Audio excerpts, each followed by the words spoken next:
Welcome to the world of Varanasi. S രാജമൗലിയുടെ ഏറ്റവും പുതിയ സിനിമയുടെ ഒഫീഷ്യൽ നെയിം അനൗൺസായി. ഇതിൻ്റെ ടീസർ ഇന്നലെ ലോഞ്ചായിട്ടുണ്ടായിരുന്നു.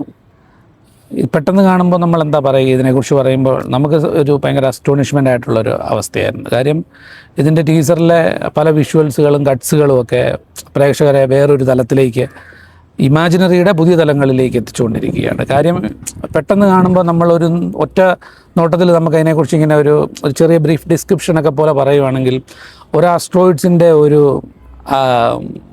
കത്തി നിൽക്കുന്ന ഒരു ആസ്ട്രോയിഡ്സ് ശരിക്കും പറഞ്ഞു കഴിഞ്ഞാൽ അന്റാർട്ടിക്കയിലെ ഒരു സ്പെസിഫിക് പോർഷനിൽ വന്ന് പതിക്കുന്നതും, അതിനുശേഷം അവിടെ നിന്ന് നേരെ അതൊരു നമുക്ക് ആ ഓഷനിൽ പതിക്കുമ്പോൾ തന്നെ നമുക്ക് ആ ഓഷനകത്ത് ഉള്ളൊരു കപ്പൽ റക്കിൻ്റെ ഒരു തകർന്ന കപ്പലിൻ്റെ ഒരു രൂപമൊക്കെ കാണാൻ സാധിക്കും. അവിടെ നിന്ന് നേരെ ആഫ്രിക്കയിലേക്ക് പോവുകയാണ്. ആഫ്രിക്കയിൽ ശരിക്കും വൈൽഡർനെസ് ആയിട്ടുള്ള ജീവികളുടെ ഇടയിൽ നിന്ന്, കൃത്യമായി പറഞ്ഞാൽ ചീറ്റ പോലും ഹിപ്പോയുടെയൊക്കെ അടുത്ത് നിന്ന് രക്ഷപ്പെടുന്ന സീക്വൻസുകളാണ് കാണിച്ചിരിക്കുന്നത്. അതിൽ നിന്ന് നേരെ ഹിപ്പോയുടെ ഒരു വായിൽ കൂടിയുള്ള ഒരു ഷോട്ട് പോയിട്ട് നേരിട്ട് മറ്റേ വനാഞ്ചലിലെ ഉഗ്രഹെട്ട് കേവിലോട്ടാണ് പോകുന്നത്. ശരി, മിസ്റ്ററീസൊക്കെ ഉള്ള കേവിൻ്റെ ഒരു കൺസെപ്റ്റുകൾ നമുക്കറിയാമല്ലോ. ആ കേവിൽ ശരിക്കും പറഞ്ഞാൽ ആ കാളിയുടെ ഒരു രൂപവും അതിലേക്ക് വീഴുന്ന, പ്രത്യേകിച്ച് തലയില്ലാത്ത രൂപമാണ്, അതിലേക്ക് വീഴുന്ന ഒരു സ്ത്രീയുടെ ഒരു വീഴുന്നൊരു ഫീലും, അതിനുശേഷം കൃത്യമായി പറഞ്ഞു കഴിഞ്ഞാൽ അവിടെ നിന്ന് നേരെ നമ്മുടെ ലങ്കയിലോട്ടാണ് പോകുന്നത്. ശരിക്കും രാമരാവണ യുദ്ധത്തിൻ്റെ ഒരു ഫീലൊക്കെ നമുക്ക് കൊടുത്ത് ഹനുമാൻ മറ്റ് എല്ലാവരെയും ഫീൽ ചെയ്യിപ്പിക്കുന്ന ഒരു സീക്വൻസും, അതിനുശേഷം ശരിക്കും പറഞ്ഞു കഴിഞ്ഞാൽ നമ്മൾ നേരെ മണികർണിക ഹട്ട്, ശരിക്കും പറഞ്ഞാൽ ശിവൻ ഉഗ്രരൂപിയായി നിലകൊള്ളുന്ന സ്ഥലത്തിലേക്ക് പോയിട്ട് അവിടെ നിന്ന് ശരിക്കും പിന്നീട് വാരണാസി എന്ന കൺസെപ്റ്റിലോട്ട് വരും. സീക്വൻസുകളെല്ലാം കണ്ടപ്പോൾ ഇത് കണക്ട് ചെയ്ത് ഇങ്ങനെ പറയുമ്പോൾ ഒരു ഒറിജിൻ ശരിക്കും ആകാശത്ത് അല്ലെങ്കിൽ ശൂന്യാകാശം സ്പേസിൽ നിന്ന് തുടങ്ങി ഭൂമിയിൽ വന്ന് അതിനുശേഷം ഈ ഒരു പുനരവതാരമൊക്കെ പോലെ നമുക്ക് വേണമെങ്കിൽ അതിനെ കുറച്ചും കൂടെ പറയാൻ പറ്റും. കാര്യം അതിനുശേഷമാണ് മനുഷ്യന് ഒരു മുക്തി ലഭിക്കുന്നത് എന്നൊക്കെ പറയുന്ന പോലെയുള്ള ഒരു കൺസെപ്റ്റ് നമുക്ക് ടോട്ടലായിട്ട് നോക്കുമ്പോൾ നമുക്കങ്ങനെ ഫീൽ ചെയ്ത്. കാര്യം അതായിരിക്കാം ഒരു പക്ഷേ നമുക്കത് കണ്ടപ്പം എനിക്ക് പെട്ടെന്ന് അങ്ങനെ തോന്നി. പക്ഷേ ഇതൊന്നും ആകണമെന്നില്ല രാജമൗലി എന്ന ഇമാജിനറി ക്രിയേറ്ററുടെ മനസ്സിലുണ്ടാകുന്നത്. കാര്യം അദ്ദേഹം ചിലപ്പം എന്താണ് ഉദ്ദേശിച്ചിരിക്കുന്നത് പോലും നമുക്കറിയില്ല. കാര്യം നമുക്ക് ജനറലായിട്ട് കണ്ടപ്പോൾ ഇതിൽ നിന്ന് നമുക്ക് ഉരുത്തിരിഞ്ഞൊരാശയം, അതിൻ്റെ ഒരു ഫീല്, വിഷ്വൽസുകളിൽ നിന്ന് കിട്ടിയത് ഒക്കെ നമുക്കിങ്ങനെ നോക്കുമ്പോൾ ഒരു മിത്തിക്കൽ, എന്നാൽ അതിനപ്പുറത്തേക്ക് വീണ്ടും രാജമൗലിയുടെ ഒരു ട്രാക്ക് സെറ്റ് ചെയ്യുന്ന ചില ഒരു പുരാണവും മിതോളജിയും എല്ലാം കണക്റ്റീവായിട്ട് ഫീൽ ചെയ്യുന്ന ഒരു സിനിമയാവാനുള്ള സാധ്യതയാണ് കൂടുതലായിട്ടുള്ളത്. പിന്നീട് ഇതിനകത്തെ 3 ക്യാരക്ടേഴ്സിൻ്റെ ഒഫീഷ്യലായിട്ട് ഇവർ പുറത്തു വിട്ടിട്ടുണ്ടായിരുന്നു സ്റ്റിൽസുകൾ. അതിലിപ്പം ഓൾറെഡി പൃഥ്വിരാജിൻ്റെ കുംഭ എന്ന ക്യാരക്ടർ ഓൾറെഡി പുറത്തു വിട്ടിട്ടുണ്ടായിരുന്നു. അതുപോലെ തന്നെ പ്രിയങ്ക ചോപ്രയുടെ മന്ദാകിനി എന്നുള്ള ക്യാരക്ടറും. ഇതും ശരിക്കും പുരാണങ്ങളൊക്കെ ആയിട്ട് കണക്ട് ചെയ്ത് സംസാരിക്കുമ്പോൾ കുംഭ എന്നൊക്കെ പറയുന്നത് ശരിക്കും ദേവ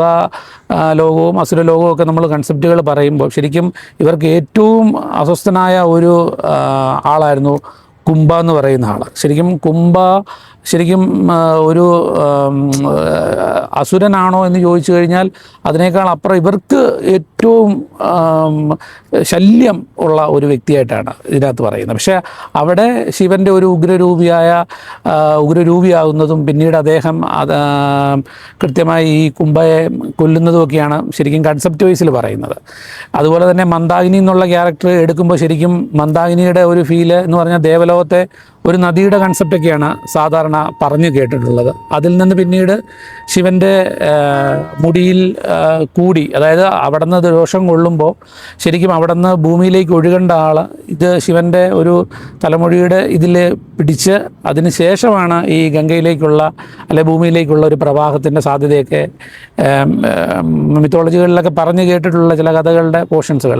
ചിലപ്പോൾ ഇതിനെ ഒരു കണക്ടിവിറ്റി ആയിട്ട് രാജമൗലി ഈ പറയുന്ന ഒരു യൂണിവേഴ്സിനകത്ത് കണക്ട് ചെയ്തിട്ടുണ്ടാവാം.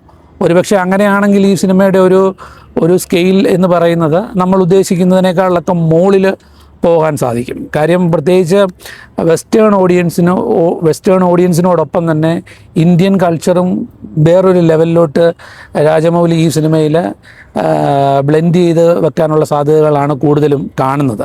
അതുപോലെ തന്നെ ഇത് ഓൾറെഡി സിനിമ ഐമാക്സിലാണ് ഇപ്പോൾ ഫിലിം ചെയ്തിരിക്കുന്നതെന്ന് പറഞ്ഞു. അതുപോലെ തന്നെ നേരത്തെ നമ്മുടെ നിതീഷ് തിവാരിയുടെ രാമായണ ഓൾറെഡി ഐമാക്സ് ആണ്, അത് 2 പാട്ട് വരുന്ന സിനിമയായിരുന്നു. അപ്പം നോക്കുമ്പം ഈ 5 ഭാഷകളിലും സിനിമയുണ്ട്, അതുകൂടാതെ ഭാഷകളിലും ഉണ്ടെന്നാണ് അവർ അവകാശപ്പെടുന്നത്. അതിൻ്റെ പൂർണ്ണരൂപങ്ങൾ നമുക്ക് കിട്ടിയിട്ടില്ല എങ്കിലും ഈ 2 സിനിമകളും ഇന്ത്യൻ സിനിമയുടെ ലോക സിനിമയുമായിട്ട് കടപിടിക്കുന്നതിന് മുകളിലേക്ക് കൊണ്ടുവന്നെത്തിക്കും എന്ന കാര്യത്തിൽ ഏകദേശം ഉറപ്പായി കഴിഞ്ഞു. അതുപോലെ തന്നെ കീരവാണിയുടെ സംഗീതം ഇതിലുപയോഗിച്ചിരിക്കുന്നത് ഗംഭീരമായിട്ടാണ്. കാര്യം പ്രത്യേകിച്ച് ഒരു ലങ്കാനഗരം കാണിക്കുന്ന ഷോട്ടിലൊക്കെ വന്നിരിക്കുന്ന BGM സെറ്റ് ചെയ്തിരിക്കുന്നത് വൺ ഓഫ് ദ ബെസ്റ്റ് ഷോട്ടുകളാണ്, ബെസ്റ്റ് ബാക്ക്ഗ്രൗണ്ട് സ്കോറുകളാണ് അതിനകത്തൊക്കെ വന്നിരിക്കുന്നത്.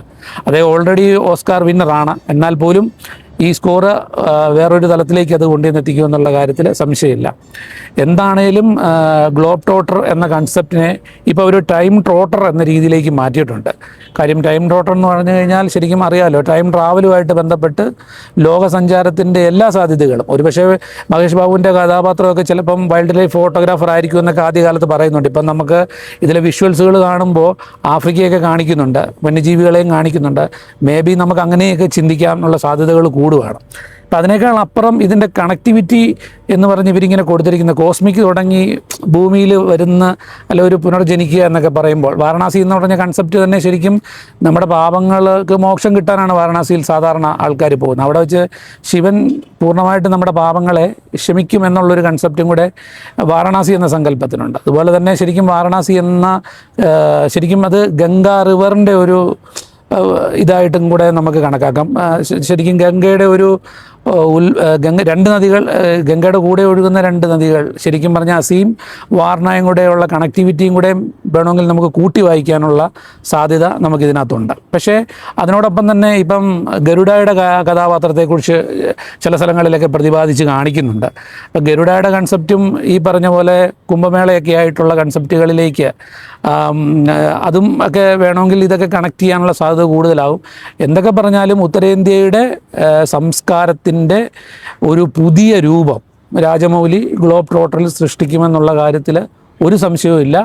നമുക്ക് തീർച്ചയായും വെയിറ്റ് ചെയ്യാം. 2027 സമ്മറാണ് അവർ നിലവിൽ, കിരവാണി ഇന്നലെ അങ്ങനെയാണ് പറഞ്ഞത്, 2027 സമ്മർ എന്നാണ് പറഞ്ഞിരിക്കുന്നത് സിനിമയുടെ റിലീസുമായിട്ട് ബന്ധപ്പെട്ട്. തീർച്ചയായും പ്രേക്ഷകർക്ക് ഒരു വിഷ്വൽ സ്പെക്ടക്കിൾ ട്രീറ്റ് രാജമൗലി തരുമെന്നുള്ള കാര്യത്തിൽ സംശയമില്ല. Thank you.